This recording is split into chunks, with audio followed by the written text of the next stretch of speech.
कल तक यहाँ पे एक सड़क थी, ये त्रिशूली का एरिया है। कल तक ये रास्ता आपको नॉर्दर्न नेपाल की तरफ लेकर जाता था, बट कल दोपहर के बाद से ये सिर्फ एक कच्ची मिट्टी का दलदल बन चुका है। और अब आप देखिए किस तरीके से ये जेसीबी मशीन्स लगाई गई हैं। नेपाल के जो लोकल अथॉरिटीज़ हैं, जो स्काउट्स हैं, डिज़ास्टर रेस्क्यू की टीम्स है, यहाँ की लोकल म्यूनसिपैलिटी की टीम्स है, वो सब लगी हुई है यहाँ पे वापस सड़क बनाने के लिए, यातायात का मार्ग सुनिश्चित करने के लिए। नदी का पानी किस हद तक ऊपर आया था मैं आपको दिखाती हूँ। ये देखिए, ये एक गाड़ी है, एक ट्रक है, आप देखिए पूरी तरीके से वो मिट्टी में दब चुका है यहाँ पर। तो पानी का स्तर, नदी वहाँ है, उस तरफ है नदी, और वो नदी का रास्ता था, बट वहाँ से बढ़ते बढ़ते ये जो एग्रीकल्चरल डेवलपमेंट बैंक है, इसकी पूरी बिल्डिंग को डैमेज करते हुए ये सामने एक बिल्डिंग और है, देखिए पूरी तरीके से उसका छत टूट चुका है। जितनी बिल्डिंग्स उस कोने में हैं सब पूरी तरीके से दब चुके हैं। और यहाँ पे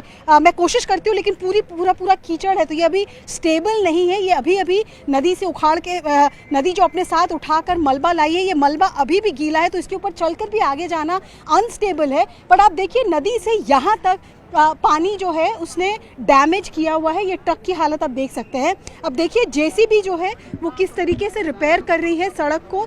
कोशिश की जा रही है कि इसके आगे सड़क बन जाए, ताकि एक बार सड़क बने तो लोग इस पर आगे रेस्क्यू और रिलीफ मटेरियल लेकर जा पाएँ। बहुत ज़रूरी है कि आगे भी रेस्क्यू और रिलीफ मटेरियल पहुँचे। और साथ ही देखिए आसमान में भी आपको हेलीकॉप्टर की आवाज़ आ रही होगी। ये चॉपर्स भी लगातार उड़ रहे हैं, वो देखिए, वो नेपाल अथॉरिटीज़ का भी चॉपर है, प्राइवेट सेक्टर्स के भी चॉपर हैं, जो लगातार लोगों के पास राहत सामग्री पहुंचाने की कोशिश कर रहे हैं। आप एक मिनट आगे आइए, मैं आपको दिखाती हूँ। यहाँ पर नदी के दूसरे तरफ भी कुछ मकान हैं, लेकिन क्योंकि ब्रिजेस टूट गए हैं तो वहाँ तक पहुँच पाना मुश्किल हो रहा है। बहुत ज़रूरी है इसलिए कि ये यातायात के साधन रिस्टोर हों। और अगर हम यहाँ से जूम इन करें, आप देखिए वो दोनों मकानों के बीच में अगर हम जूम इन करते हैं तो वहाँ कभी सड़क हुआ करती थी 24 घंटे पहले भी। अब वहाँ पे ऐसे लग रहा है कि सिर्फ नदी के बहने का रास्ता बच गया है। तो ये त्रिशूली एरिया है नॉर्दर्न नेपाल का, इसके ऊपर डैमेज और भी ज़्यादा है। यहाँ के कुछ लोकल से हमारी बातचीत हुई, उनका कहना था कि 40% से ज़्यादा आबादी इस इलाके की अफेक्टेड हुई है। पूरा जो बाज़ार का इलाका है, ये बाज़ार का इलाका है, ये पूरा कल सैलाब के बवंडर को देख रहा था।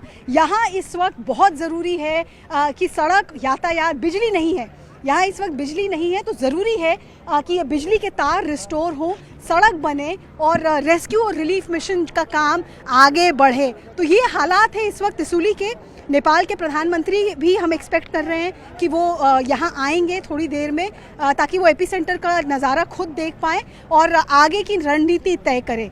यहाँ त्रिशूली में देखिए फिर एक बार एक चॉपर की सॉर्टीज। तो ये जो इलाके ब्रिज के टूटने से बिल्कुल कट ऑफ हो गए हैं, उनको एरियल रूट के द्वारा रिलीफ एंड रेस्क्यू पहुंचाने की कोशिश की जा रही है। कुछ गांव वालों को हमने देखा लाकर चॉपर के ज़रिए काठमांडू के अस्पतालों तक भी पहुंचाया गया है। तो ये हालात है इस वक्त नेपाल की जो त्रासदी है उसके एपी सेंटर की, जहां न्यूज़ 18 की टीम पहुंची है और लगातार आपको जानकारी दे रही है कि यहाँ पे ग्राउंड ज़ीरो पे क्या सिचुएशन है।